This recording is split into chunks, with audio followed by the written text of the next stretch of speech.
Right. Good morning, everybody. And we're about to get started here. Thanks for joining this virtual open house. My name is Peter Gray, and I'm a consultant to the DuPage River Salt Creek Work Group, and I'll be moderating today's event. The DuPage River Salt Creek Work Group is holding this event to explain the master plan for Salt Creek at Fullersburg Woods and to answer questions. We would prefer to hold these open meetings in person, but since public health guidelines prohibit that, we're going to use electronic communication to make sure everyone has an opportunity to learn about the project and share their feedback. We'll give a presentation that lasts roughly 25 minutes and then answer questions about the plan. Your phone lines will be muted, so you can type questions at any time using the Q&A function on your screen, and that'll allow us to save a record of the questions that were asked. We do also want you to share your comments and your opinions on the project. And the method to do that is to visit restoresaltcreek.org and to go to the section for public comments. The public comment period is open until August 7th. So again, please use that Q&A button on your screen to ask a question. We're not using that chat function or the raise your hand function, only the Q&A function. And we'd also like you to submit your comments using the public comment tool at restoresaltcreek.org. There's a number of resources at restoresaltcreek.org that I hope you've already had a chance to review, but if not, please spend some time going through that information. And a recording of this presentation will be available at restoresaltcreek.org after we're finished. So the master plan for Salt Creek at Fullersburg Woods was created by the DuPage River Salt Creek Work Group. And that work group has 80+ members. That includes nearly all of the cities and towns in the DuPage River and Salt Creek watersheds, and the wastewater treatment agencies that serve those communities, as well as environmental nonprofits, forest preserve districts, and consultants. And Stephen Mccracken is the Director of Watershed Protection for the work group, and he'll be giving today's presentation. So with that, I'll turn it over to Stephen Mccracken to explain the master plan. Thanks very much, Pete. And I'm just checking you can hear me okay? Yep, I hear you fine. Okay, thank you. Okay, I am going to quickly run through the plan, but let's get right to what the outline of the plan is. Just give you 1 second. I'm having a little sharing problem here.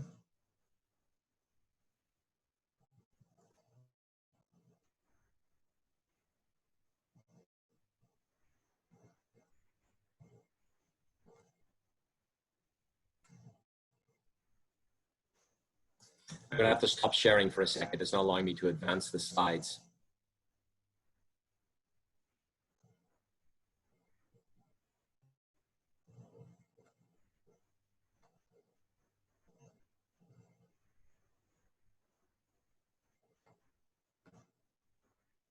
Okay, well, no matter how many times you practice it, there's always a glitch.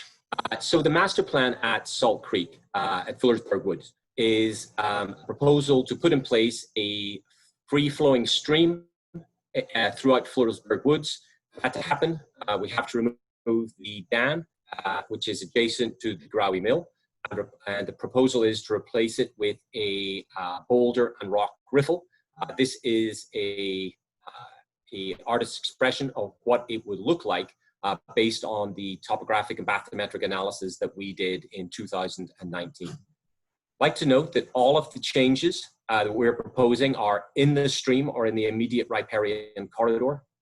There are no changes that are being proposed in this to the Growie Mill itself, or to the water wheel, or to the raceway beside the mill. All those items will remain intact. They would, under this proposal, be water from Salt Creek would no longer flow into the raceway. We would look at putting a separate water source in there to maintain water through there. But all of the changes are in the creek. The mill, the wheel, and the raceway would all remain completely intact as they are now. Okay, so a couple of items that we're going to run through is we're going to take a look at the sort of geographical context of the project and look at a couple of terms so we all know that we're talking about the same items.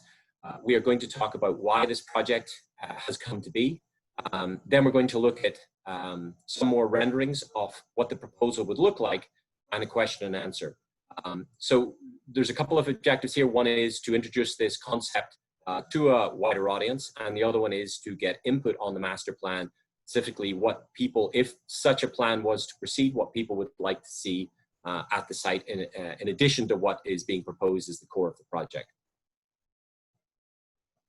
So this is Salt Creek. It's 150 square miles, and Salt Creek starts up in the Palatine area, Hoffman Estates area, up in Cook County, flows south all the way to the Des Plaines River. Along its way, there are 10 wastewater treatment facilities that discharge to the creek. 9 of them are upstream of the Growey Mill Dam. The Growey Mill Dam is at about mile 10, with mile 0 being where the Salt Creek enters the Des Plaines River. Few terms that we need to get through here. So the first one, of course, is the dam. So the dam itself, of course, needs no introduction, but there is some pertinent information that we feel is relevant to the dam. This dam was constructed in 1934, 1935. It is a different construction than would have been used when the mill was an ongoing commercial operation. The original mill, and I've written them down here, is that we had 1837 to 1839, we had a brush dam. That was blown out by stormwater. 1844 to 1874, we had a log dam, once again damaged by storm flows. And then the final operational dam, shall we say, was 1879 to 1916, which was a crib and plank construction dam. So these would all have been made of wood. Just viewing the topographical information from the crests of the current dam, which was again built in 1934, and the Raceway, which we'll look at in a moment, it would appear that the dams, the historic dams, were considerably taller than this dam, probably 3 to 4 feet taller, and that would have allowed sufficient flow to enter the Raceway. As we'll see in a moment, flow through the Raceway is intermittent and not very strong. The second term that we want to look at here is this structure, which is a little behind the tree there, but that's on the northwest side of Salt Creek. This is a dewatering gate or dewatering structure, and what that allows the Forest Preserve to do is to open up those culvert systems there, and then they can drain the impoundment, which is the next term that we'll be looking at. So the impoundment itself is this flooded area, this lake-like condition that you get behind the dam. And of course, it's caused by backing up the river to change it from a river system into a lake-like condition. So again, we have the dam, we have the dewatering structure, and then we have this impoundment, this flooded area. So the Mill Raceway is a important feature that goes, joins the Salt Creek to the mill building, and you can see it here. So as we move from left to right, the picture on the left of your screen is the most upstream part of it. This is where traditionally Salt Creek would have entered this raceway, and you see there is a grading there to stop debris and material entering the raceway. The blue arrows are the direction of flow. Then we can see it flows down past the wheel, and then out through this underneath the wheel, through this archway, and then back into Salt Creek. On the image on the right of your screen, you can see that there is there's a plank in there, and that is placed in that archway to create water backup underneath the wheel. One of the things I guess we were a little surprised and perhaps disappointed in was that there wasn't a lot of difference between the crest of the dam and the floor of this raceway. Just from eyeballing it, we thought there would probably be, a lot more difference there, which would allow this flow to enter there. In fact, it was very marginal.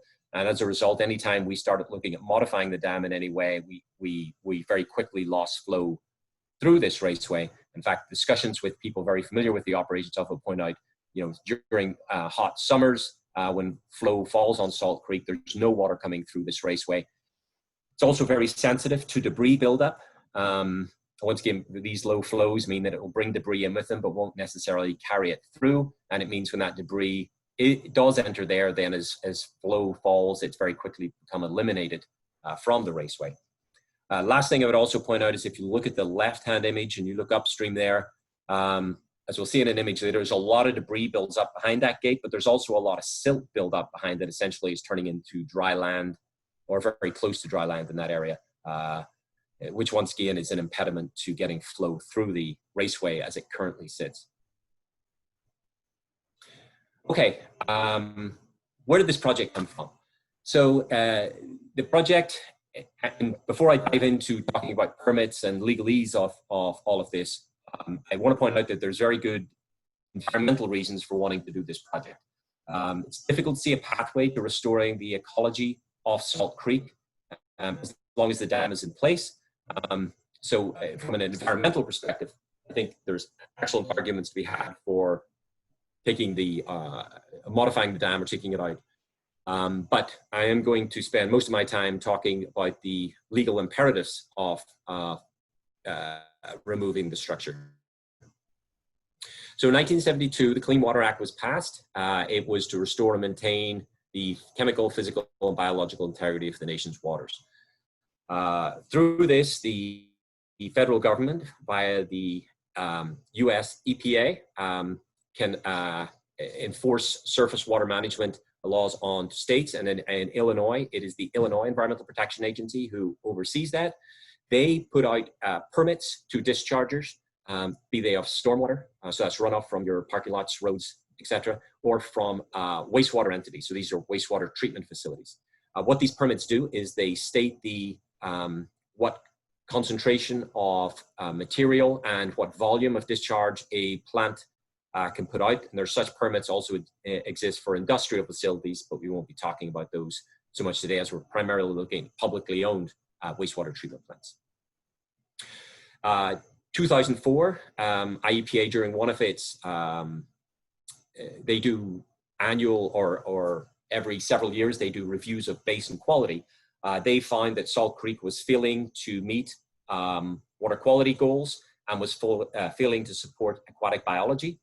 And they issued a thing called the total maximum daily load, which said that, which recommended that in order to bring the stream into quality, permits should be tightened up at all of the wastewater treatment plants on Salt Creek. Now, it's important to point out here at this point that the wastewater treatment plants were all meeting their permits.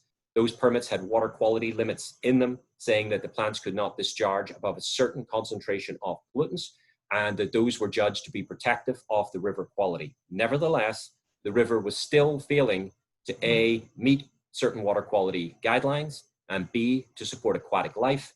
And we measure that aquatic life support by looking at the fish population and the insect population in the riverway. So relative to the dam, we've pulled out 5 issues here that the state had pointed to as the waterway failing to support. So you see I've got 3 in black and 2 in blue. So the first 3 are, call them, they're intermediate steps to get to the blue ones. So you have dissolved oxygen. So this is gaseous oxygen, which is dissolved in, dissolves into water, and then can be, the water can put it back out into the atmosphere or can absorb it from the atmosphere. This is the oxygen put in by the little bubblers that you see in aquariums. And of course, it's used by aquatic organisms, be they macroinvertebrates or fish, all gilled creatures for, that's how they draw, that's the oxygen they're drawing from the water. Flow regime alterations refers to the changes in flow patterns within a river. In other words, that it's something other than what we'd expect from a river condition. So not flowing water, perhaps stagnant water, or often it's homogeneous flow. In other words, the flow, there's no variation in rivers. In a natural condition, do not do that. Aquatic organisms evolve to take advantage of different parts of that flow regime. When it's all one type of flow, the aquatic biodiversity falls away. The other item that they had noted was that there was heavy sedimentation on a part of Salt Creek. And then they also noted that the fish species were not meeting the goals, that the thresholds that they had in place in state law, and macroinvertebrates, which I'll be calling aquatic insects here, were also failing to meet the state guidelines. Now, I want to note that the two in blue are not, while these are all in state law to different degrees, the blue is not the same as the red. The state's interest in dissolved oxygen and the flow regime alterations, and to a lesser extent the siltation, is because these all become impediments to getting the blue in place. So if you like, the ones in blue take precedent over the ones in black. If we had full fish species and aquatic insects, if we were meeting those guidelines already, the state would probably not be so interested in things like flow regime alterations and oxygen, as we were supporting the aquatic organisms. So the analysis we do gives precedent to the ones in blue, because those are the final and best indicator of a healthy stream condition. I think that both all biologists that I know and all of the regulators agree upon that, and that is the way the law is written. But I think most environmentally minded people would also understand that why that would be the case. So top three are kind of reasons why while they're in the law, they're reasons for us to that we're not meeting the Clean Water Act objective, and the fish and macroinvertebrates are themselves actually Clean Water Act objectives. So why would the dam be linked to any of these? Well, a couple of reasons, but one of the principal ones I want to talk about is sedimentation. So there is a heavy sediment buildup behind the dam. This is not unusual. We've worked on a number of dams in DuPage County area, and looked at several other projects around northeastern Illinois, and all of them become sediment traps. So what happens is rivers naturally carry a certain amount of sediment, and they can do this because of the energy that they get when their gravity's pulling on them and they're flowing. However, once that energy leaves the water column, so when you essentially block it and slow it down, it can no longer carry that sediment and it'll start to deposit it. So behind dams, very typically we get this sediment buildup. This impoundment was dredged in the 1990s. So the sediment that we're looking at here has gathered up since that date. So you can see, just want to note here that where I'm pointing at, this red arrow is pointing at the dewatering gate. This is a drone image that was taken during the dewatering of the impoundment. So the water level falls 2 to 3 feet, and you can see we have this area that looks like dry land just here. This is a sediment bed that has built up since that time, and of course it continues to accumulate as water passes through here. As it slows down, it's dropping sediment throughout that reach, and it is some way north of the nature center to here we're getting deposition. Also worth noting that there's also quite a lot of sediment buildup here, which is the area of the stream just in face of the Mill Raceway. You can see the Mill Raceway. If you take the arrow and go towards the tip of the arrow and go towards the bottom of your screen, you can see the Mill Raceway there.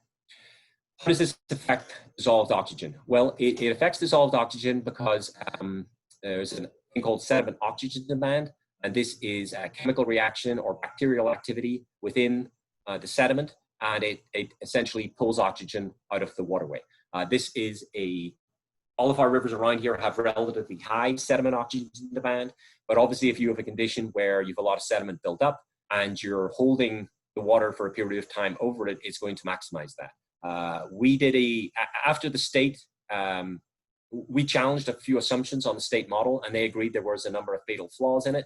One of the items that they were missing was the quantity of sediment oxygen demand. They had it in there, but we actually went out and tested sediment oxygen demand and came back with much more exacting figures. And that showed, in fact, that even if all of the wastewater treatment plants upstream were to completely cut any of the chemicals in their effluent that were taking oxygen out of the water system, we still could not hit the state goal behind the dam. And of course, that's somewhat of a modeled exercise, because the quantity of treatment it would take to do that is just verges on the technically impossible. But we wanted to see how sensitive this system would be to the elimination of oxygen demanding pollutants from wastewater treatment plants. And we still could not overcome the sediment oxygen demand behind this dam. This is another drone image further upstream. This is by the Nature Center. And you can see once again these sediment beds which have gathered in these areas. So once again, these, you know, it's not that they reach a certain stage. These continue to increase year after year. Now, sediment certainly created an unsightly condition, and it can create water chemistry problems. But for us, that's a somewhat secondary item to its major issue, which is that it destroys aquatic habitat. If you remember earlier, I had said that aquatic insects were an objective of the Clean Water Act. So this is something that we absolutely have to improve based on state and federal law. Sediment essentially destroys our ability to do that, and I'll try to demonstrate that in the next graph. So this is a graph off Salt Creek, and just allow people to orientate on the graph a little bit. If you go to the bottom right-hand corner, you can see there's a 0. So that is where Salt Creek empties into the Des Plaines River. And then if we go up, you can 0, 5, 10, all the way to 40. That is Cook 90. It's where the Salt Creek begins, and you can see the arrow there for the direction of flow. Okay, we have 2 data sets that are set into this graphic. One is aquatic insects. This is called MIBI. This is an index of biointegrity. It is the state method for scoring the biodiversity of insects. So we use the same method for scoring insect biodiversity at a site as the state of Illinois does. We have a quality assurance plan signed off on by the state to do this, to make sure that we're using the same methodology and showing results that that would be replicable by somebody else using the same methods, and replicable, of course, by the state. So the state typically does 2 to 3 points on Salt Creek.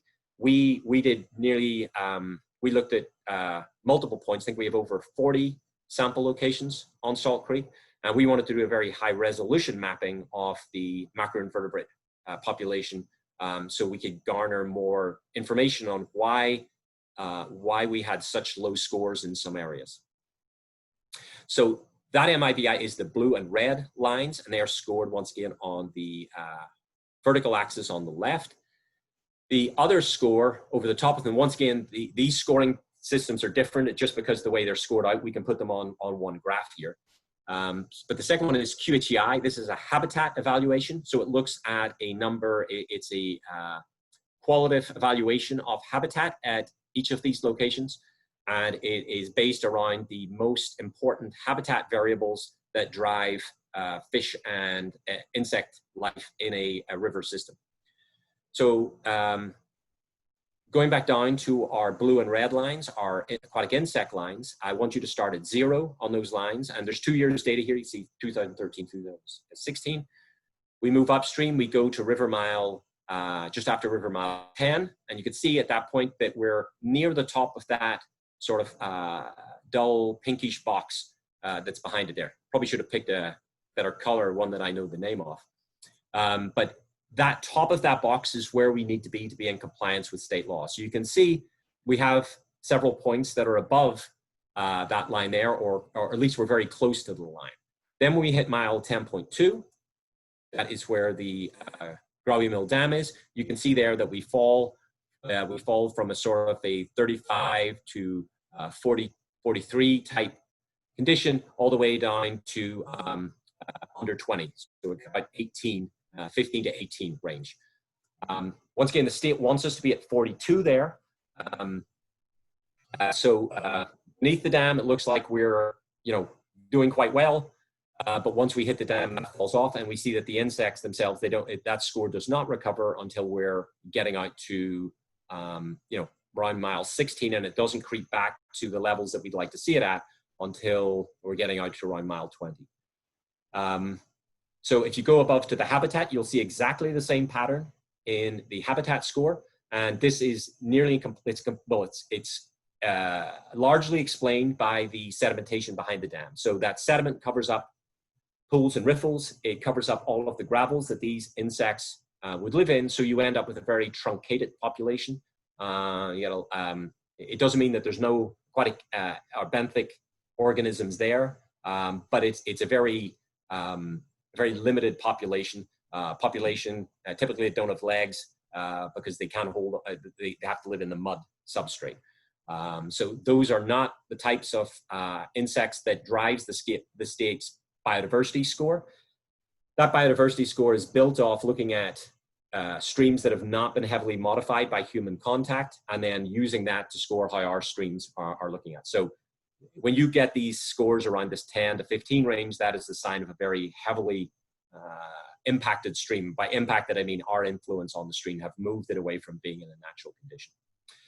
So as we follow up, you can see that while it's not 100%, the habitat and the insect scores really track pretty well. So this is a sign that would, just visually, this would suggest that aquatic habitat is a very strong explanation for insect biodiversity as measured by the state IBI system. In fact, when we go to that area there, which is about mile 17 through to mile 20, there's a couple of wastewater treatment plants that are discharging in that area, but we still see aquatic insect scores creeping back.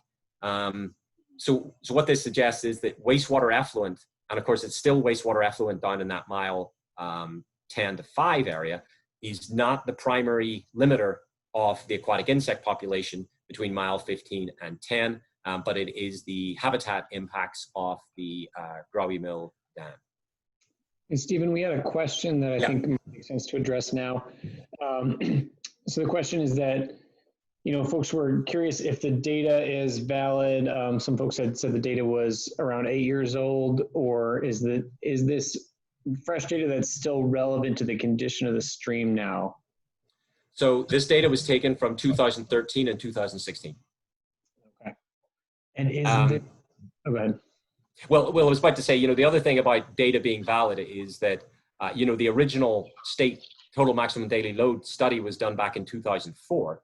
I would argue that that's, you know, while there were flaws with that analysis, that's still valid. There's not a lot has changed in those conditions since that time. But yes, this data is from 2013, 2016. Got it. And is there, can you make a simple statement about the progress on the issue or regress in the recent years? The issue, the whole basin, or? Yeah, I guess of the IBI and habitat in this area. So yes, I guess I can. Two things to say there. In 2016, we did a project with the Forest Preserve up in northern Salt Creek. So this is up in Addison and Wooddale. And what we did there was we took 1.5 miles of river. There was a huge Forest Preserve project going on, and we financed the restoration of 1.5 miles of stream corridor through it. And what our target there was to improve these IBI scores. So that data is not reflected in this graphic. It would be in the sort of that area where you see that low at the very tip of the direction of flow arrow. It would be approximately in that area there. We were able to push the QHEI from 50 up to over 70 in that area. And I'm happy to say that we bunched up. We had 5 sample sites in there. 4 of those sample sites are now reporting at what the state threshold is. So that's important. That's important because it shows that a management activity, which in this case was increasing the QHEI. So we put in riffles, we cut down the amount of muck, mud substrates. We did some light remeandering. We especially had these riffle areas where the water flows faster and it's shallow, so we don't have such a homogeneous flow regime. There's fast sections, slow sections, and then we put a lot of woody debris and riparian vegetation in. But that showed that by doing that, we were able to actually lift the insect population from a similar score as we see here at Fullersburg up to the levels where it was meeting the state threshold. From a watershed management point of view, it was a huge result. And I think every time we do one of these projects, we get better and better at doing it. So my thoughts with it, certainly with this site, I think has a lot more potential because it's more heavily impacted in some ways, but also it has more energy through the system. It's there's a little bit better gradient here. Now, Okay. in terms of, just in generally, the habitat doesn't improve a lot or degrade a lot unless we do something to it. So the area is already pretty built out.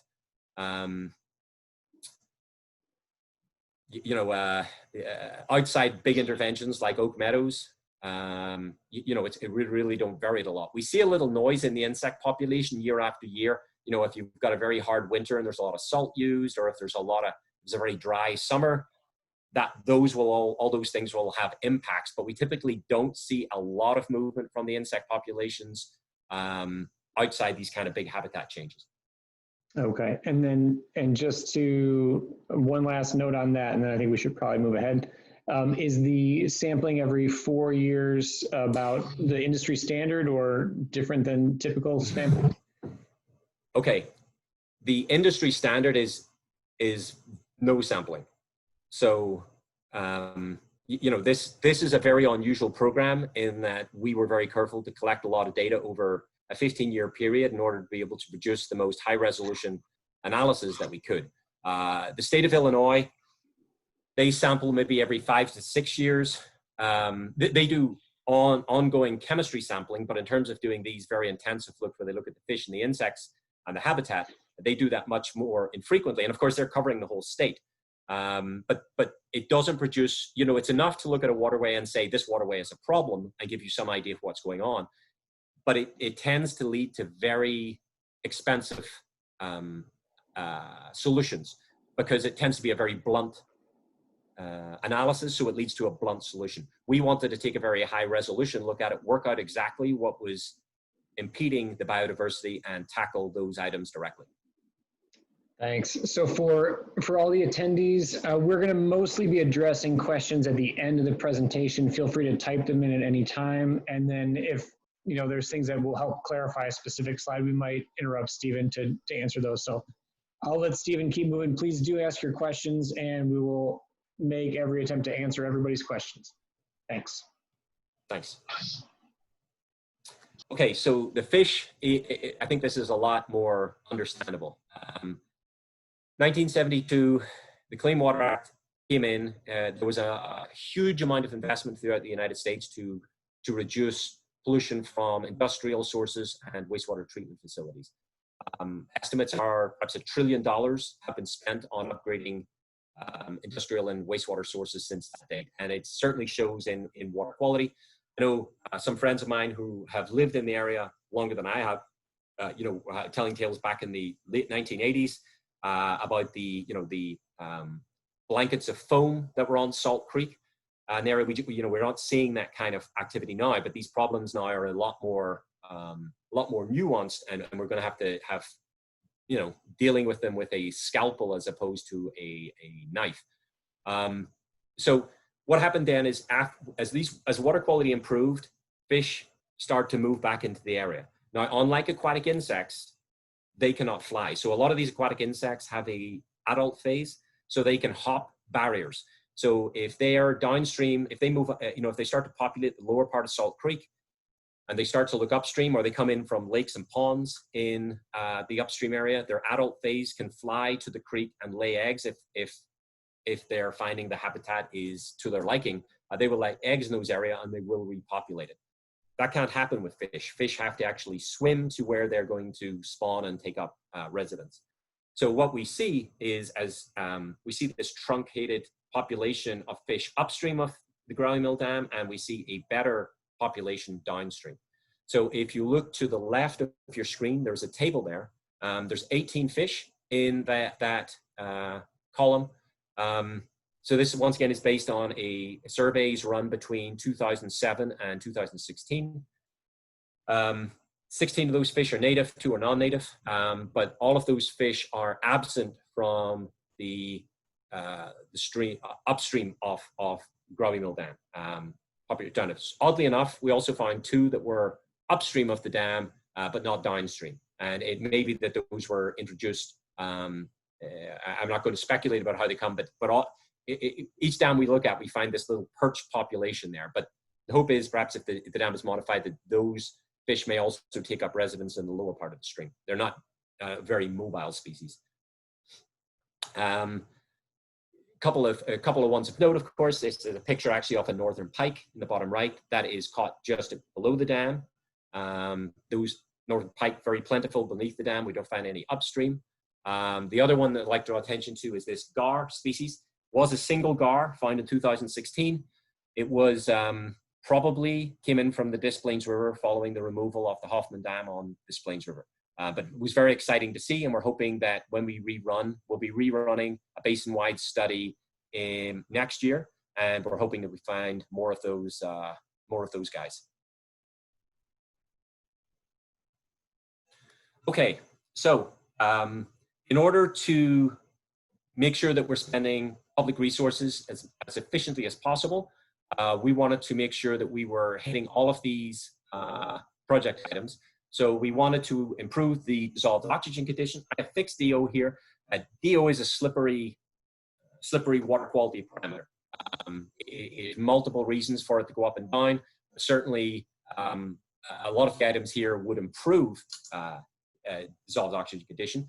We wanted to improve the fish scores, we wanted to improve the insect scores, and we wanted to improve habitat, which, as I showed, is heavily influences the insect scores, and it would heavily influence those fish scores too if we had a more robust fish population to show us how it influences. And what I'm saying there is, if you've got a lot of carp, they will live practically anywhere, so the habitat can vary, and they won't vary much at all. But if you've got smallmouth bass and northern pike and a lot of those shiners up in there, they'll be more sensitive to variation in habitat. So what we did here is we set out some of the options we had for tackling these. Oh, beg your pardon. So the options are in the yellow box here. I'll just run down them quickly. We had stream enhancement and dam modification. We had wastewater treatment plant upgrades to reduce oxygen demanding pollutants. I'd like to point out this particular line item, we're talking strictly about the 2004 order from the state to improve dissolved oxygen. I'm not talking about, there's multiple demands on our wastewater treatment plant community. This is only one of them. But obviously, the more things we ask them to cram into the plant, the more difficult it becomes to do multiple different things at the same time. We also looked at a couple of ways of putting large-scale bubblers, like you maybe see in some ponds, into the impoundment to improve the dissolved oxygen. We also considered things like dredging, putting in place the fish ladder, and then looking also at perhaps modifying the dam in some way that was not totally removing it. So the next column to the right of that, in orange, or in this browny orange here, is the cost of all of these various options. We estimate that we can remove the dam, place the boulder riffle, put supplementary water in the Raceway at the Grawi Mill, and restore the full stream corridor up through the project site for in the region of $4 to $5 million. This project is totally funded. The money is available to do it. It is in a permit condition for all of the wastewater treatment plants in DuPage County, and they are funding it out of their current operational budgets. The other project then was to implement the state's DO plan.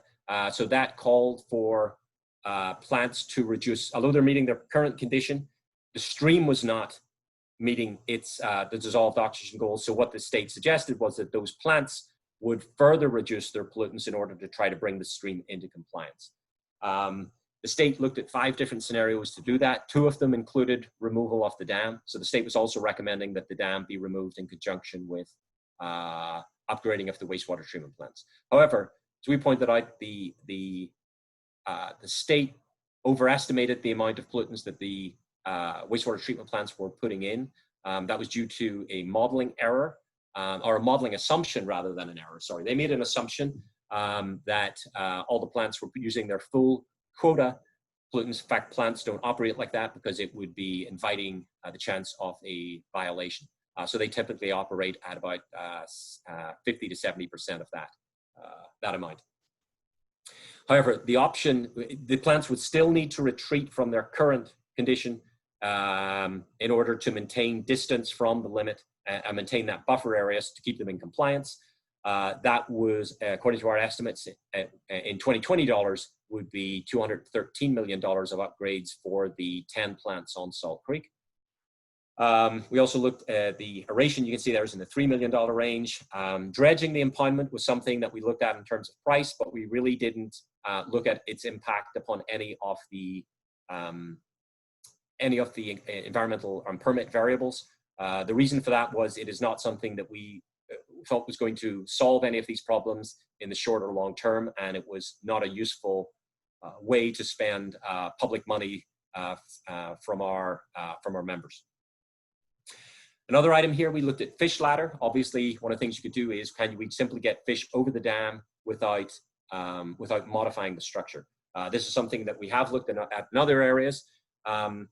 We decided not to pursue this at Fullersburg Woods for several reasons. One of the reasons is that even if in conjunction with bubblers, the habitat problem would still remain. So we would have nearly a mile of river that would have this truncated insect population. And if the state samples there, they would still be asking permit holders to improve their effluent in order to improve that condition.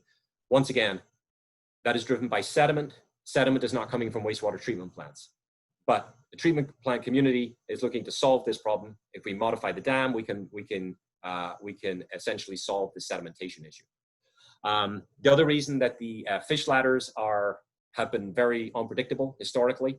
They have surpassed some species. They're typically designed for powerful, fish ocean-going fish that are moving up into fresh waters to spawn. And these are very good at getting around obstacles. They're not our Midwestern river species. So, a fish ladder, while we are looking at a fish ladder at the moment from another project that may offer some of those other species, we're skeptical enough here that we wouldn't pass the population. Even if we could pass the full spectrum of fish that we needed, they are then swimming up into a mile of impounded lake water with heavy sediment, poor water quality conditions, with low confidence that they would then progress up the river through that thing. So essentially, if you had a physical barrier, but then you also have this habitat barrier that those fish essentially enter that area, decide it's uninhabitable, and make their way back over the top of the dam downstream again. We did look at what we're calling ramping the dam, which was putting lowering its crest or putting a ramp on its downstream side. The trouble is, we did that. As soon as we modified the crest, we essentially lost all the flow in the Raceway anyway, because as I said earlier, the difference between those items is very, very small. The dam as it stands, I would argue, is not at a height really sufficient to give the folks at the Growy Mill the kind of flow they need to turn the wheel on an ongoing basis in any kind of predictable way. We did not select this option because it didn't allow us to keep flow in the Raceway. The chances of it passing fish species were much lower than the full removal, which is a guarantee of passing the fish species. It didn't solve the habitat condition behind the dam, and it didn't solve any of the dissolved oxygen issues or improve the aquatic community. The only one of these options that does all of those things is the full removal of the dam and the stream enhancement through the corridor. As you can see there, go across the top line, that hits all of these. Based on our experience of other projects, we are very confident that we can get full fish passage. That's really very simple based on other projects we've done. These fish could be going through there the day the dam is removed. The insects, based on the Oak Meadows experience, within months would have started to improve, but I think at Oak Meadows, within 1 year, we had 6 to 7 new species already. And the habitat improvement based on our experience at other projects, once again, is based on our design of the project, but once again, that happens very quickly and would drive all of these other items. And once again, that is very cost effective. If we cannot get the project done, the state has the possibility to ask the plants on Salt Creek to implement the 2004 total maximum daily load that they asked for. Obviously, the options it would be the most onerous option there. because the dam was not modified, and that was, as we say, cost $213 million. We're saying here it would fix dissolved oxygen conditions, and saying once again it would improve them. There's no doubt about it. It would improve it a bit, less than removal of the dam would, but it would improve dissolved oxygen somewhat. But it will not put fish back into the river, which is what the state's overarching goal is. It will not improve the insect scores in the river, which is another, the state's second overarching goal. And again, the habitat will not improve, which we need to get those insect scores up. Based on this analysis, we're recommending the full removal of the dam and the stream enhancement as the most cost-effective way to use taxpayer money to solve this issue, improve the environment in Salt Creek, and improve the amenities at the area. Okay, we're going to take a look about what this modification would look like. We've already had a glimpse of what we're suggesting, or we would design to, in terms of the gravity mill and the dam itself. But we're going to take a closer look at those images now. So again, this is not just about the removal of the dam. It is a crucial part of the project, an integral part, and the rest of the project cannot happen without it. But the project calls for the full restoration of this stream corridor. So we would be restoring somewhere up to, if you follow the creek up from where you see at the bottom right of your screen, you see dam removal and restoration. You can see there, if we follow Salt Creek up, you'll see there's an area where it splits in two, it bifurcates. We would be restoring the creek somewhere north of that area. In this image here, you can see these light green areas. These are areas that are currently covered with water and typically have mud beds in them. If the dam is removed, all of these areas, part of the plan would be to replant them all with riparian native vegetation and grade them to create a natural flowing stream throughout this entire corridor. What would this look like? This is a area here at the floating bridge, or sorry, the flat bridge. What we are proposing is to move this from a lake-like environment to a stream-like environment. So this, once again, removal of the dam would allow water to flow through the site at a much faster rate than it currently does. We're predicting, based on our initial analysis, and this would be firmed up if the Forest Preserve grant us permission to proceed with the development of the plan. It would be a mean depth of about 2.5 feet throughout this project area. This shows a riffle downstream of the bridge. Once again, these riffles would be placed based on calculations of where they fit best into the river corridor. We're showing it here in conjunction with the bridge. It doesn't mean under this particular condition that riffle will be right there, but there will be several riffles throughout the project area. I believe at Oak Meadows we had 8 riffles and runs that we placed throughout the project area. Obviously, the riffle at the site of the dam would be the largest and most, say, aggressive but exciting one of all of these. The other thing you observe here is the graded banks. So we don't have these steep bank fall off. They would be graded and they would be planted with native vegetation. That's another factor, in fact, a habitat factor that also drives our insect scores. This is a view actually from the Oak Meadows project that I've referenced several times. This was a project done by the DRSCW and the Forest Preserve, and you can actually go and kayak through this site, or there's paths run along parts of it that you can also view from walking along it. This involved a removal of a small dam, replacement of sediment beds, and planting of this riparian vegetation. This is another view of the naturalized stream corridor. Once again, this is our design template. So this would be, obviously this was a golf course, but this is the type of habitat improvement, making it work like a natural stream that would be the focus of the master plan. So one of the things that we are looking for inputs here is that, we've got this overarching plan to restore the ecology and help all the folks, taxpayers upstream, avoid these horrendous costs of upgrading treatment plants once again, are not going to solve these issues. And what we're looking for is input from the public on how this overall project could be improved. Are there areas where people think a fishing station could go on? Are there areas where a canoe launch could be put in place? Or educational signage, either to do with the historic dams that have been at the site, the current dam that's at the site, or had been at the site, or the mill and the raceway, and the history and industrial heritage of that particular item, or paths and such. Once again, the mill building, the mill raceway, and the wheel would not be touched by any part of this project. So it would simply be a disconnection of as I said, rather periodic flow through the mill raceway that would just be disconnected from the river system. And you can see here, if you look at the bottom right, just north of York Road, you can see that light green area, which goes around the Girl Mill and Museum. That is that area that I'd shown you earlier in silt, and that area would, of course, be landscaped and planted.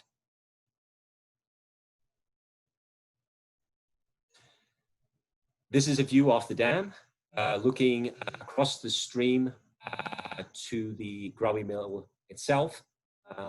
So this is the image that we looked at the beginning. This is the largest of the riffles that we're proposing at the site. The rest of them are more of a concept at the moment that we haven't positioned them, because that would be the next step in terms of the detailed engineering. You can see here, if you look over to the mill building, once again, the mill wheel is there, the raceway is there. We think this is obviously a different water feature than what exists today, but it is a water feature that offers a different kind of recreation, perhaps a more hands-on kind of recreation. And of course, it would allow us to establish fish passage through this site, and it would allow us to improve by shrinking the impoundment upstream. It would allow us to establish the kind of habitat that we need in order to bring the impoundment into compliance with state law. This is a view of the, sorry, Pete, were you going to say something? Oh yeah, I just wanted a quick housekeeping note for folks. As you're entering your questions that we'll respond to very soon, please use the Q&A box. That way we'll have a record of the questions and be able to save that. So if you can type a question in the Q&A rather than the chat, that'll be helpful. Thank you. So this is a view of the mill building itself. This is what we call current conditions. So this is as it is today. Obviously this is taken during the winter. So you can see off to the right of your picture, you can see the mill raceway, and then see it goes underneath the little bridge there, and then we're into the area where the wheel is housed, and then that raceway then, as I said earlier, proceeds to Salt Creek. This is our proposed, or a possible proposed condition, showing the area re-landscape. Once again, under this, the raceway exists as it is today, except it is disconnected. There is a barrier between it and Salt Creek, so that prevents any of the prevents a number of items, prevent any stormwater or Salt Creek from entering the system. Obviously, under this condition, Salt Creek has dropped a few feet, but it would also stop debris accumulating under storm conditions into the raceway. So the Forest Preserve would no longer, or certainly minimize the amount of cleaning out that they have to do off this. Off the raceway, but the raceway and this image, remains intact, so people can see it as part of and they can see how it would have connected to Salt Creek historically. What we're proposing is that a second source of flow, an independent source of flow, would be put in place so water could continue to flow through the raceway, and people could see how the water would have moved through there and been harnessed by the gristmill industry. Another option is to backfill the raceway in order to shorten it. This is something that, of course, this would eliminate a lot of the maintenance work that the Forest Preserve staff have to do. But it would also eliminate the pleasure of looking at the raceway and understanding how it fitted into the overall context of the site. But these are the kind of things that we're looking for people's input on. So what we've done here is we've turned 180 degrees, and we're looking sort of back from where our first image was. The mill building and the raceway are now behind us. This is, once again, current condition. What we're proposing is something like this. As you see here, a pathway through the now re-landscaped area down to where the former dam was, where the now elongated rock riffle is, and you know, perhaps fishing stations and such. What are people interested in seeing at a site like this? So what we've done here is now we've walked back around behind the mill. We are looking at the mill raceway, and you can see the wheel and you can see the mill building on your left. Once again, we're not proposing any of these items be touched at all, but we would continue to pump. We're very interested in making sure that flow, second source of flow, is coming through this raceway here.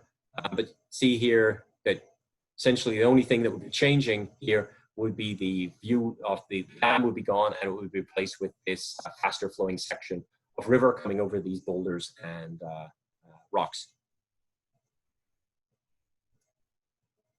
And Pete, that's it. This says Q&A, so that's where we are. Okay.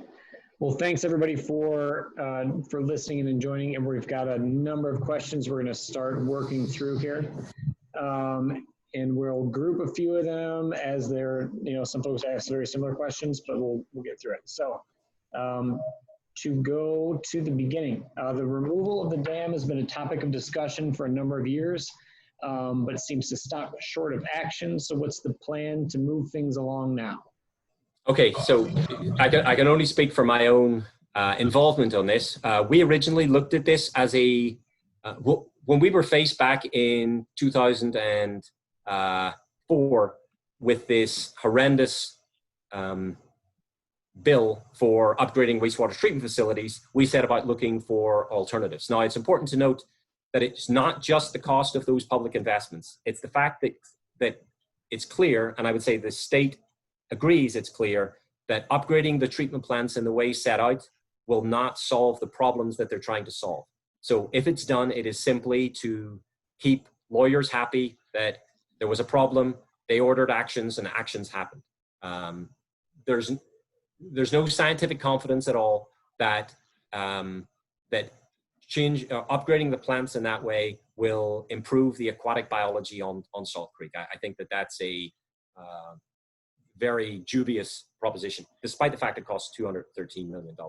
So at that point, the TMDL itself, the state work, did suggest taking the dam out. There was no budget to do that. They also, I would say at that point, we wanted to look at further evidence for, try to track down exactly what was going on here. So since that date, we have carried out 4 surveys, 3 or 4 complete basin surveys for Salt Creek. Every one of those surveys came back that, the Growing Mill Dam stuck out very, very clearly. So it was clear to us it just was not, create some dissolved oxygen problems, but that was the least of it. It created this huge habitat problem. It clearly was responsible for the truncated population of aquatic insects upstream of the dam, and it was clearly limiting fish from the rest of the watershed.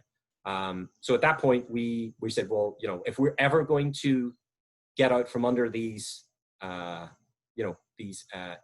permit obligations that the state every couple of years loads on us, we're going to have to start approaching this and actually solving the problem. So at that point, we got serious about coming up with a plan about removing the dam. So that would have been back in 2012 or so. We did talk to several people at that point about it, including the village of Oakbrook. We talked to the Forest Preserve District. We didn't have any funds. Since that date, we have been building a plan on how to fund something like this, including there were several other projects, including the Oak Meadows project we looked at earlier.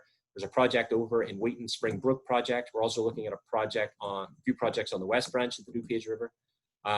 We were able to come to negotiate a deal with the state and federal government, with both their lawyers and their scientists, that we said we have an alternate plan that is going to save taxpayers money, and it's going to move us closer to Clean Water Act compliance than what you're telling us to do, and it's going to do so while saving our utility bill payers and our taxpayers money.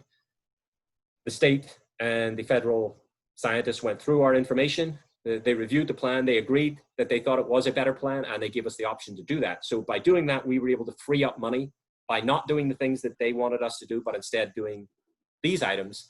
And as a result, at this point, we have a solid plan for modification of the dam. We have funds in the bank, and we will be putting together a proposition to the Forest Preserve later on this year to remove the structure and then be able to say to the state and federal government that we implemented the plan that we had suggested. Okay, and that's how we got to where we are today. Yeah. Question on the money. Who financed, quote unquote, financed the improvement? Where does all this money come from? So the original study that found that Salt Creek was not in compliance with state and federal law was done by the state of Illinois. So once again, they do those over every few years. So the studies, the high resolution studies to try to find out exactly what was going on, were all funded by DRCW members. We are a dues-based organization, so they pay annually into, and what we have found is that by being more scientific about our approach to this, we are able to save our members money essentially by being more intelligent about it, and as I say, approaching these problems with a scalpel as opposed to a chainsaw. You know, an upgraded wastewater treatment plant is a hugely expensive item. Look at something like the Village of Itasca plant. That plant was like something in the region of $50 to $80 million to build a brand new plant. It's often more expensive to retrofit an older plant, but you know, that's a small plant. So it's hugely expensive. Now, we've spent $1 trillion in the US on upgrading treatment plants since the 1970s, but treatment plants alone do not explain stream ecology. You know, stream ecology, no matter how good the treatment plant is, if it's discharging its water into a broken stream system, you're not going to be supporting aquatic ecology. So at some point, you know, you're spending more and more and more at treatment plants to get less and less and less improvement in a riverway. Treatment plants explain some of the pollutant profiles we see in Salt Creek, but in terms of the biodiversity of Salt Creek, it is explained nearly best explained by habitat, and certainly with macroinvertebrates and fish in the Growy Mill area, it's totally explained by the presence of the dam. Okay. Keeping on the topic of water treatment plants, what's being done to stop sanitation plants from dumping into Salt Creek? As a long-term resident, I used to canoe and kayak in the area. It was clean.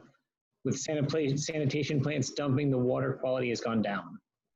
I guess I would push back on that assumption. As I said earlier, in fact, I was looking earlier at a Chicago Tribune article from the 1991, I believe it was, and it was stating how much water quality had improved since that date. So the data just doesn't support that. Water quality is much better now than it was in the 1980s, 1990s. The second thing is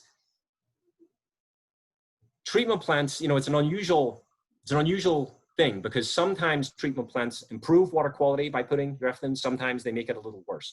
For example, salt concentrations in the river go down because of wastewater treatment plant inputs. Some of their nutrient levels go up because of wastewater treatment plants. So it's always all of these inputs, stormwater and wastewater. You know, it's a mixed bag, and we have to be careful to pull the bits and pieces out. Treatment plants have to discharge effluent. There's nowhere else for that to go. You know, you're looking at upstream of Growy Mill is what, 800,000 people, all living in proximity to each other. All that waste needs to be handled, sanitized, made fit to enter the environment. All of the plants discharge at permit levels that the state and federal government have reviewed and have decided are not harmful to the environment or harmful to aquatic life. So there's that, and that system has improved, but we cannot stop wastewater treatment plants from discharging to the river system. We would have to essentially get rid of the human population. Okay. Some questions about dredging. What happened to dredging in the waterway that used to be done periodically? It seems like that would be a good way to get rid of sediment. Yeah, so I understand, and once again, this is just the documents that I had, but I understand that dredging was done back in the last done in mid-1990s, I believe, in the impoundment. And at that point, there were actually I've heard, I've not seen images, but people who are familiar with it have told me there were actually some trees growing in the impoundment at that point. I believe that dredging, there was a nice gentleman at the Growing Museum who told me that they did not dredge that area in front of the Raceway. But the thing is, you know, it is expensive. It's going to be several $1,000,000. The DRSCW will not be funding that because it does not solve any of our issues. It is a temporary, it is a stopgap measure because it will, you know, the sediment would start to accumulate immediately again. So you've kicked the can down the road for another 15, 20 years maybe. It does not reestablish the habitat because the habitat would still, even if you can't remove all the sediment. So you're still going to leave enough sediment behind that the habitat condition is still going to be truncated for the insect population. That insect population is also not going to have the benefit of, it's a river insect population that their IBI is based off, so you're not going to have that present inside those flow regimes. And lastly, it's not going to reestablish the fish passage to the area, which we need in the rest of the corridor in order to start hitting our permit goals. Okay. On that same topic, the financial number you quoted for dredging, would that be for the entire river or just for problem areas or in the impoundment? So that was based on what I saw back in mid-1990s, and I inflated it up to today's value. So I could not find exact information on what they dredged, but it was obviously not as complete as I thought it might have been. And the other thing is, it is based on the sediment being relatively clean. In other words, that there's not any materials in there that need to be, you know, disposed of at a landfill, for example.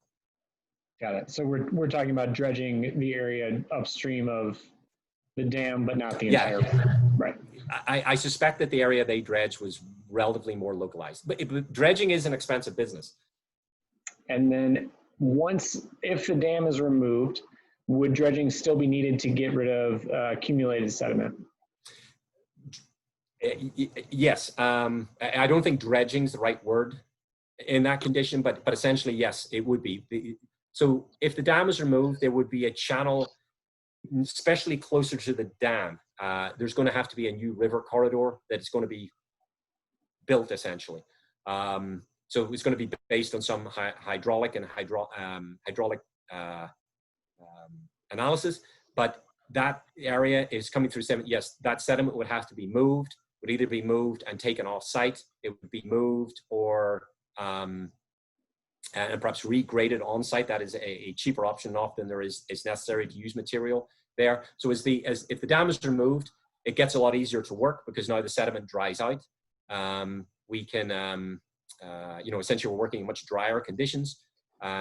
But yeah, there's going to be some reforming of those sediment beds in order to get the channel the way we want it to be, both aesthetically and ecologically. But it's not dredging, once again, because you're doing it in a much drier condition, and it's much cheaper and easier to do. Okay, and that would be then if this master plan is complete, then going forward, is dredging part of the ongoing maintenance of that area? You know, sediment deposition and transport is part of a natural river system. We're not going to see, we build this correctly, you're not going to see the deposition of sediment continuing at these rates at the site. So there's going to be, in some areas, there's going to be some sediment deposition, but it's going to be limited, and it's not going to be increasing year after year. What you're going to see is it's going to accumulate a little bit, and then with higher flows, it's going to move downstream. That's the way streams function naturally. Our plan here is to get a stream that functions as close to a completely natural stream as we possibly can. Okay. We're going to move on to some questions about alternatives and different options. Another way to get fish upstream would be to stock it. Wouldn't that be easier than getting rid of the dam that's been present in various forms since the 1800s? Yes, that's a really good question. So we did look at this, and in fact, we've looked at it in a couple of areas. It has not proven possible for us to get permits from the state of Illinois to do stocking on another river system that we were looking at. The state of Illinois, for various reasons that I'm not going to go into here, are not keen for doing that. And once again, we've been looking at stocking you know, there's some practice here with stocking species in terms of things like the pike and the bass and stuff. But we'd be looking, you know, we'd want to do it with a lot of these smaller species. There's not really a stocking program that has done it for those small species that I'm aware of. We've talked to several people about it because it's something that we foresee in the future we're going to want to investigate. So that's problem number one, is the expertise in stocking these let's call them the non-game species is very small, and it's something that looks like we'd have to build from pretty much from scratch if we wanted to do it. IDNR, for example, does fish stocking, but they are for game species, not these smaller shiners and minnows. It's ironic, of course, that, you know, we're talking, you know, from a water management industry here, and we're talking about getting those small fish in, and IDNR is only focused on the big fish. The other problem with that is it's often a temporary solution. What I mean by that is some of these fish migrate upstream and downstream. So if we stock them upstream, what a lot of biologists who study this tell me is that they are going to move downstream back down to the dam, and you're going to have to continue running a stocking program. It's not going to be a one and done kind of thing. Some of the fish will take up residence and be there. Other ones will move out of the system and get stuck behind the dam again. Will have to be restocked. So that's another problem, is that this would not be, it wouldn't be a fish stocking we do, it would have to be a program. The last problem with that is we still have, you know, nearly a mile of river above this that is not supporting it won't be supporting the fish population that we need, and it will not be supporting the macroinvertebrate population that we need. All the state of Illinois needs to do is come back, sample in the impoundment, go, you're still missing your fish and insect goals, back to work. Here's another laundry list of things for you to upgrade at your treatment plant. Okay. Moving right along, and thanks everybody we're getting to these questions one at a time. Here's another one. I understand that dam removal and dam modification were both considered, and what was the rationale for doing removal instead of modification? Yeah, good question. So we had hoped that we could do something like remove a chunk of the dam, lower the crest of the dam, ramp, essentially build a ramp on the downstream side of the dam. So we looked at various options in that. We even put a half of a ramp in. So it's not really a fish ladder, but if you imagine the stream floor coming up to meet the crest of the dam, and that will be on half of the dam. The trouble with all of these is some of them looked very ugly. You know, we ran various items by people. We were not getting good feedback on the aesthetics of that. But the principal problem remains is that with doing that, we still have the sedimentation, you know, north of the dam. We still have that huge habitat hole, which lasts for a couple of miles upstream of the dam. You know, that's not solved by doing that. The other thing is when we tinkered with the dam in that way, we lost flow through the raceway. And that's what we were trying to maintain. We would say, well, let's keep this, you know, see if we can partition flow perhaps further up the creek and try to get flow going through the raceway, and then, you know, direct this other kind of bypass channel through part of the dam.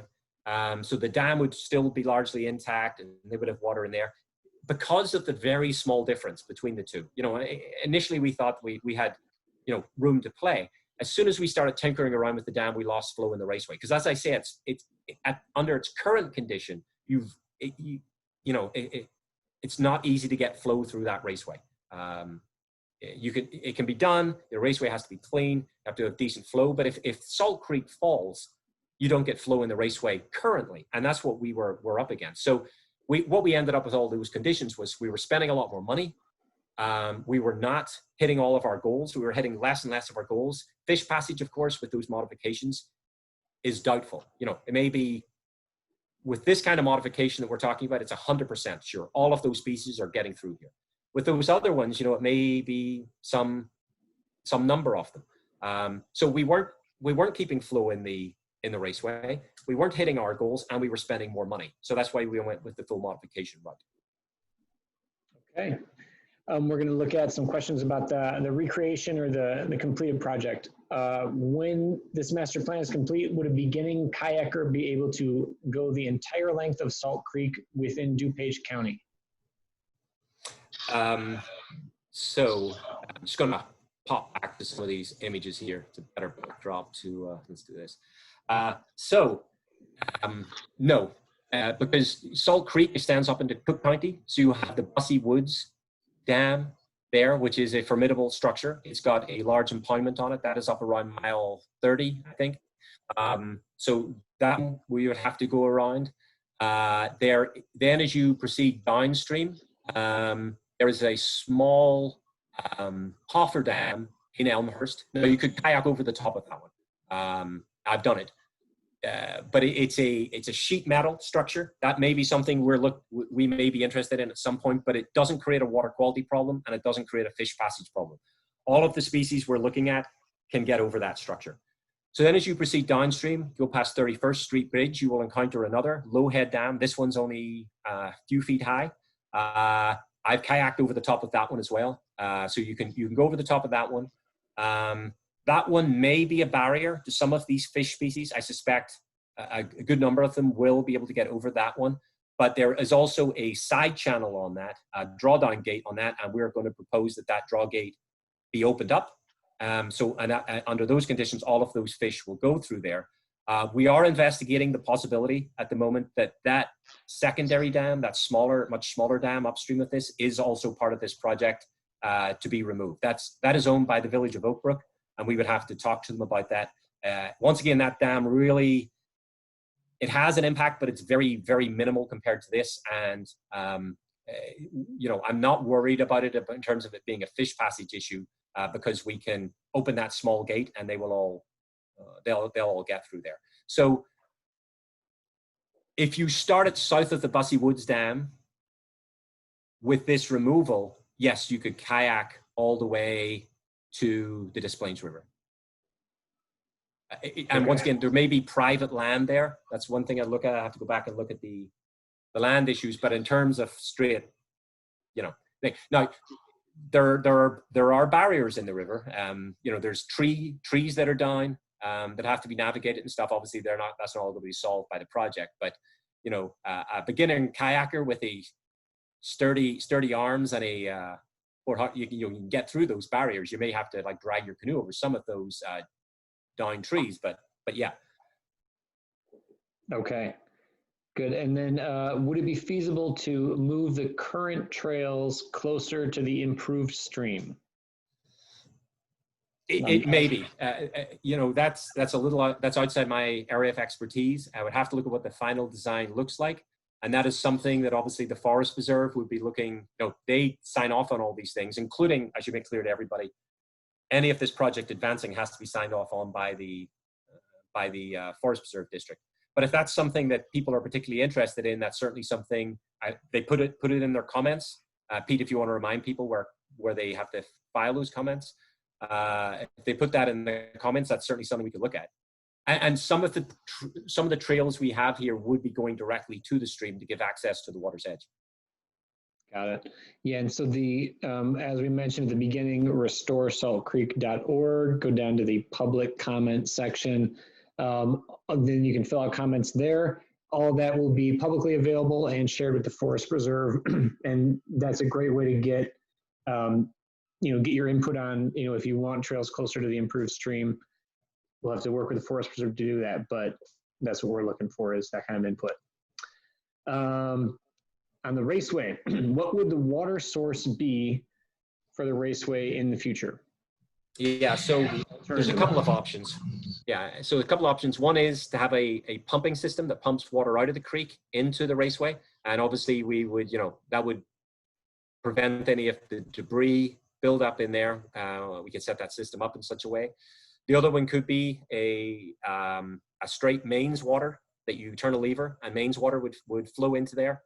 We'd have to do some calculations to check about what sort of gauge we need in order to make sure that we create that effect that the folks at the museum would want. The other options, you know, is perhaps some sort of cistern that we place underground, capture rainwater, and supplement it by mains water, or all three of those operating together, depending on what sort of volume of fluid we think is necessary. But those are all possibilities.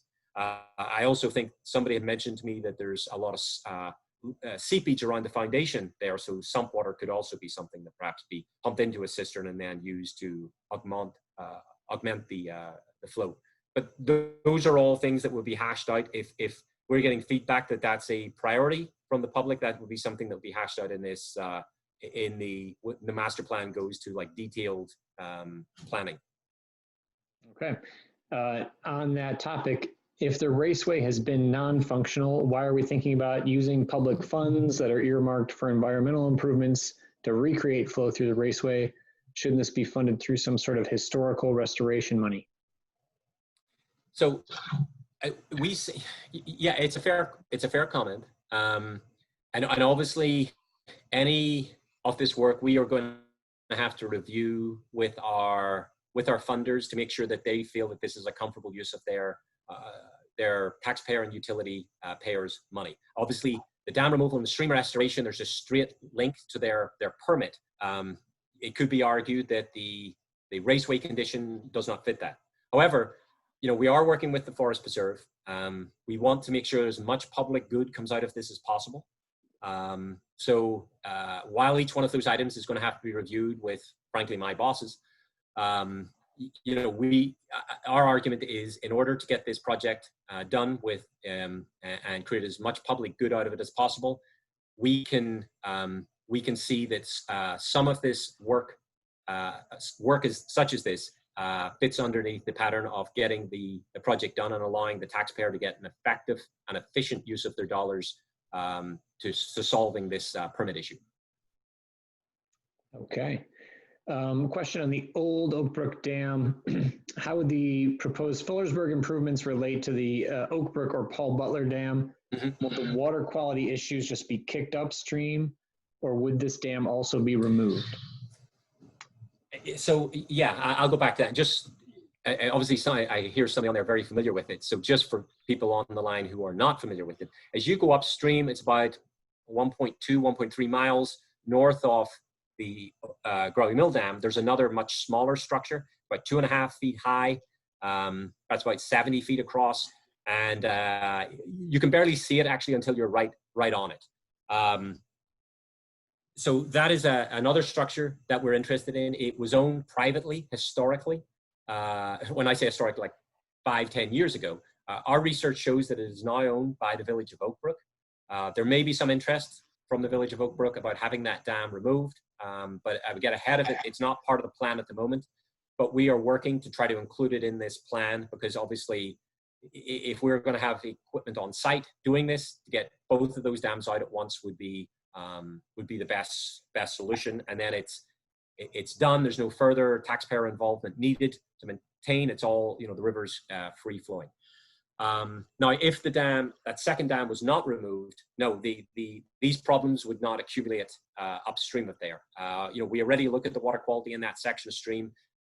The dam, there's a very small impoundment behind it. So it's not really affecting the flow rates behind it. Still pretty good. And then it's got this, it goes around like a little island, and we're confident that if the secondary gate there, so if you imagine at Growly Mill Dam, you've got that drawdown structure. There's one of those on this dam too. If that was to be opened up, we're confident that all of these fish species could swim through there. So we don't foresee either any of these problems sort of then just moving upstream. That said, if we can arrive at a place financially and permit-wise to remove that structure too, we would love to make that part of this project if our finances allow us to do so. All right, and we are moving through. We've still got a number of questions. Thanks to everybody for sticking with us, and we will try to get through all these. So when we're increasing MIBI or the macroinvertebrates, how much will that increase mosquito population? Yeah, it won't. And it's a fair question, because like let's go back a little. I don't think mosquitoes actually form part of the IBI score. You know, it's the number of these are insects. Our benthic communities talk about, so insects that live in the floor of the stream that are on a natural flowing stream. So mosquitoes typically do not do well in natural flowing streams. They prefer stagnant water. So removal of the dam, and we've seen this in other locations. We don't measure the mosquito population, but just anecdotally from being there before and after. And believe me, I have a lot of experience with mosquitoes. So the mosquito larva will drop. I mean, this condition that we're looking at on the screen right now is much less friendly to mosquito larvae than the current condition that you have at the dam, where you have a lot of water backed up, slow moving, and warm like that. That's good conditions for mosquito larvae to to produce adult mosquitoes in. In fact, if you look at how to remove mosquitoes from your house, the first thing they offer you to do is remove any standing water. The second thing is actually a lot of the insects that we'd be introducing here, some of the diving beetles and the dragonfly nymphs and such are predatory.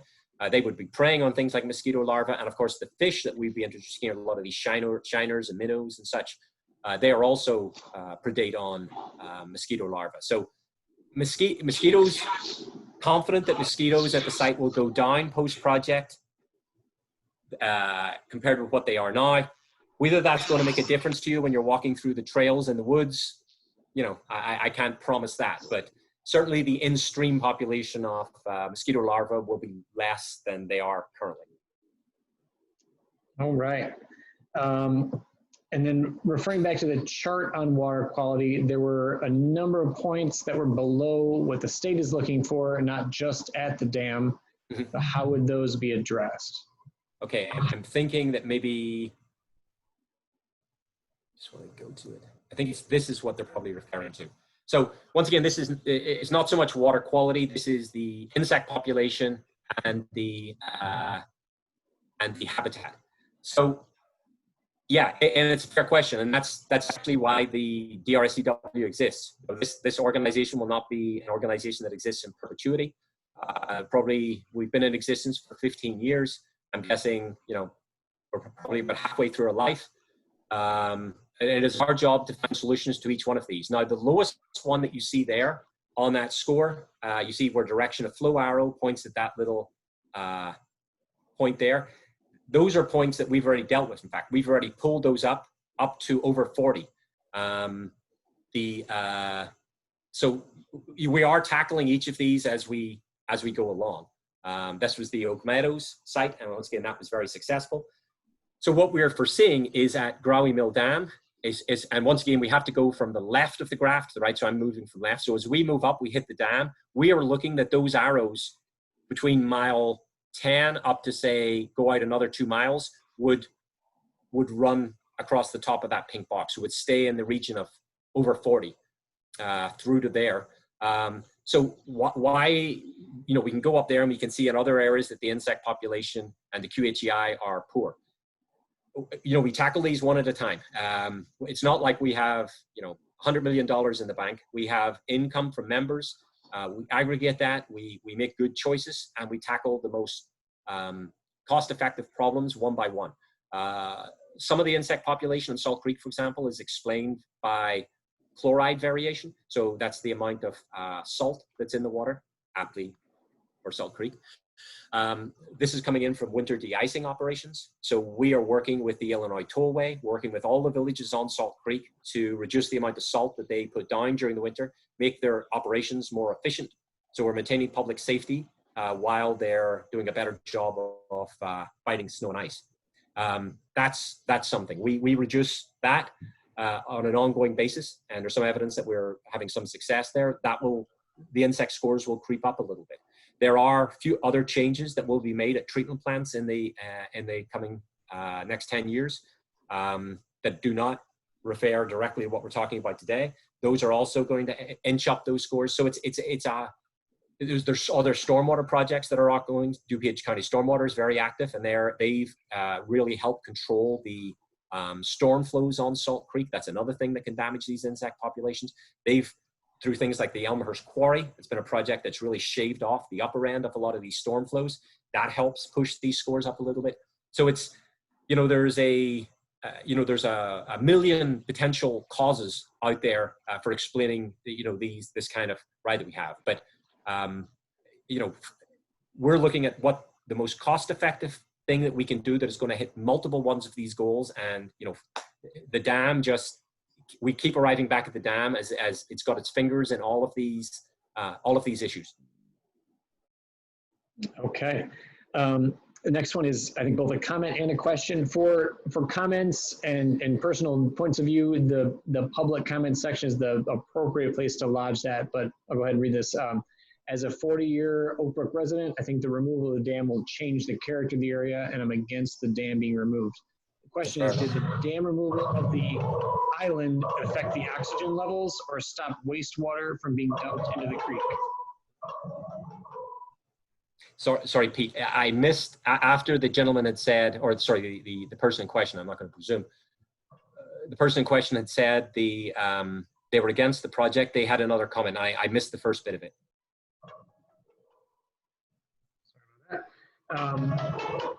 Did removal of the island affect oxygen levels or stop wastewater from being dumped into the creek? So I think that the island they're referring to is perhaps the island that was forming in the impoundment, and the dredging removed it. We've no evidence that it because there's not really a lot of dissolved oxygen data from that time period. You know, speaking as somebody who works with dissolved oxygen all the time, I'm going to say probably not, because there's plenty of sediment still in. It may have temporarily improved it somewhat, maybe got better flow through there, which would have improved it maybe a little. But as for wastewater entering Salt Creek, that's nothing to do with the island. That is a function of the human population in the watershed. So it would have affected that. Okay. When the dam is removed, would the increased velocity of the water restore a natural meander of the stream and create a natural floodplain with the sediment that's already there? So part of the project would be regrading to try to gain more floodplain. Yes. So a lot of those areas that we looked at earlier, back a little bit here. Oh, heading the wrong way, I believe. There we go. So you can see these areas in light green here along the edges of the creek.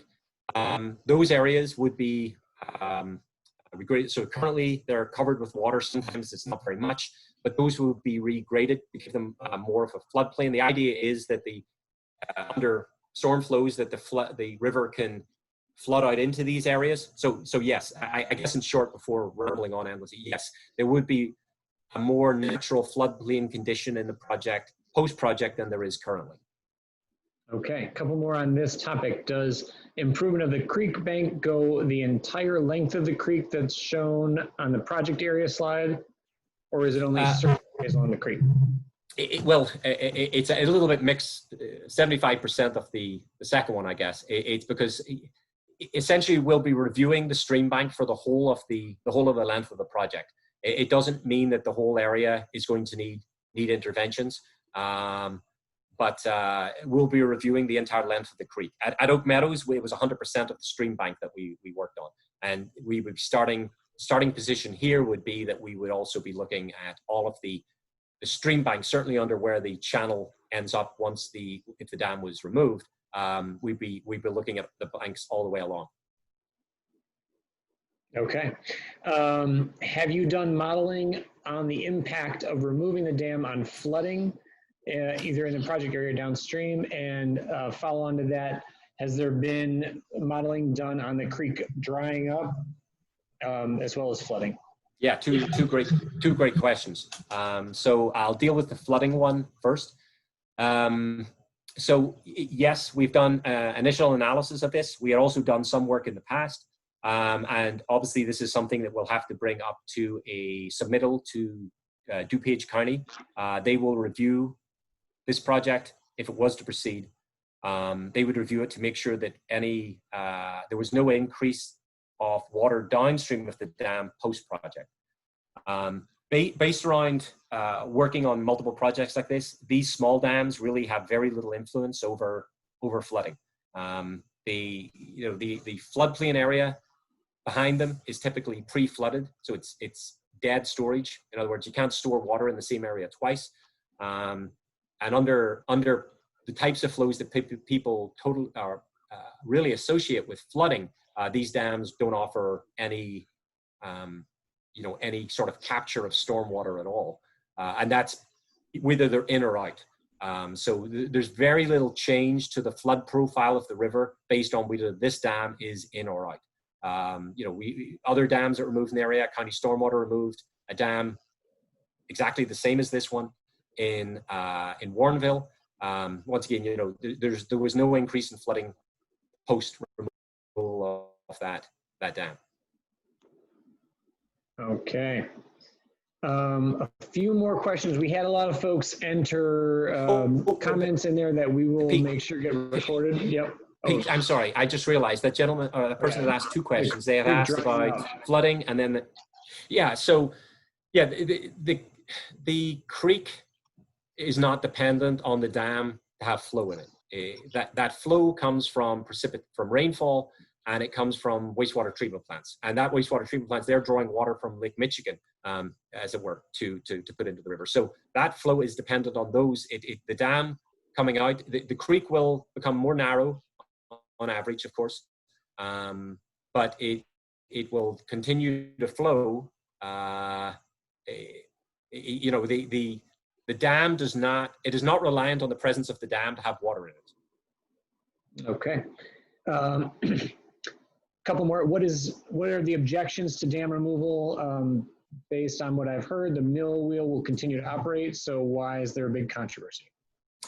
Well, I think, and once again, I apologize to anybody who is against the project that I'm if I mischaracterize your views here, but I will try to give those answers here. So I think part of it is that you have an historic mill building here with this incredible wheel and raceway, and the water can flow past there, and it's this part of our industrial heritage, and it's amazing to see, and I really encourage everybody to go and visit it.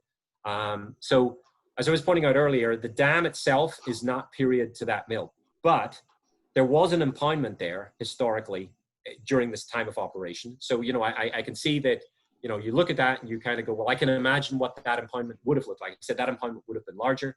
But it does add to the ambience of the site. So I can understand that.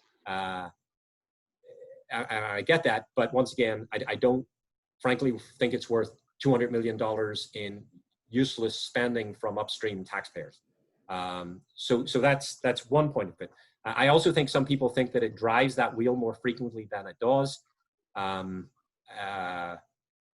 We're hoping to at minimum replicate what they already have in there, perhaps do better than what they currently have in terms of flow and the wheel and maintenance at that site.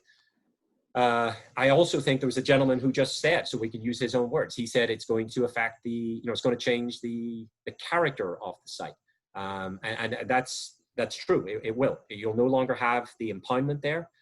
You will now have a different water feature. I guess I would put against that is that, the impoundment itself, I invite people to go and walk around it. It is not attractive. It is not nice. And I mean, I can make all these scientific arguments, but just go and look at the water quality in the impoundment, then go say up into Elmhurst and walk along parts of Salt Creek up there, which I should note are just downstream of a couple of wastewater treatment facilities. Then go downstream, say to Bemis Woods or something like that. Walk along the river there. Look at the water quality that you see upstream and downstream of the dam. Then look upstream of the dam. There's multiple very poor odors. You can look at. Well, hold on a second, Pete. Just flipping through a couple of things here. So this is the impoundment. You can see these. Decaying algae blooms in the water, very high turbidity, a lot of material hanging in the water column. You can see this big algae bloom of the dam. These are pictures, sorry, not very high graphic, but you can see here with the material buildup in the raceway. This is also from the impoundment. You can see a lot of algae around the edges, this heavy sediment buildup in area, and then the debris buildup Once again, this last one is at the gate.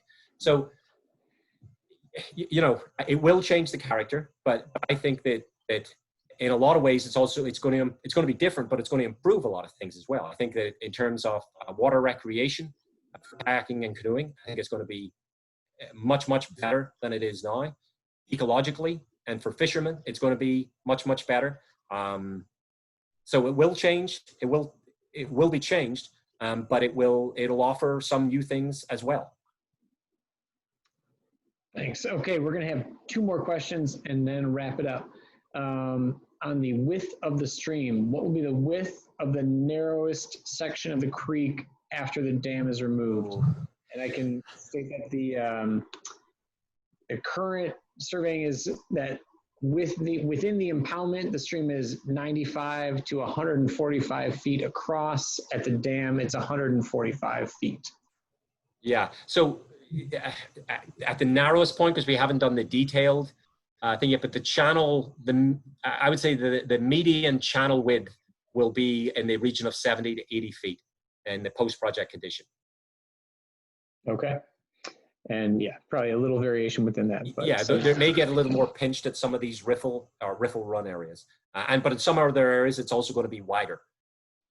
Okay.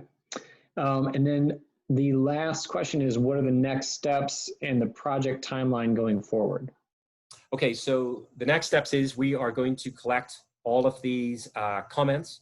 We're also hoping to meet with the Growy Mill Museum folks. We have had a couple of meetings with them already online, again, unfortunately, but we're hoping to have an in-person meeting and talk about this project. And I would like to reiterate, you don't need to support the project to offer comments about if the project was to go ahead, what you would want there. Don't mix those two things up. You can still signal your opposition to the project and offer constructive comments. So, you know, having those folks talk to us about this is in no way a signal that I realize this project is a huge change for the way they've been viewing the creek. But we're hoping to have a couple of on-the-ground meetings with them and some other interest groups. We are then hoping to firm up a proposal, which will be a much more, we're looking at these plans that we looked at. We would select out of them, we would modify them based on the proposals. We'd have to do a little bit of head scratching and engineering to work out exactly what was possible, feasible, and then also allow us to operate within our budget. And then we would take that to the Forest Preserve sometime in the sort of August, September period, hopefully. The Forest Preserve would then either reject, send us back to do more work, say they're not doing it, would accept the project moving forward, and in which case then we would spend next year doing detailed engineering plans, getting all the permitting done. That would include the permitting going to county stormwater for verifying that we weren't increasing stormwater flows either upstream or downstream of the project. And then we would hope to go to construction in the year after that, so 2022. Okay. Well, I believe we have addressed the questions here. I'd remind everyone again, we're hoping to get your comments through restoresaltcreek.org in the public comments section. Thanks everybody for taking the time today and for learning about this project. And we'll keep you posted. Also, the public comment section gives you the opportunity to put your email in to stay updated on progress with this project. And with that, I think we will wrap it up for this afternoon. And thanks everybody for your time. Thanks, Stephen, for answering all these questions. Thank you, Pete, and thanks everyone for your input.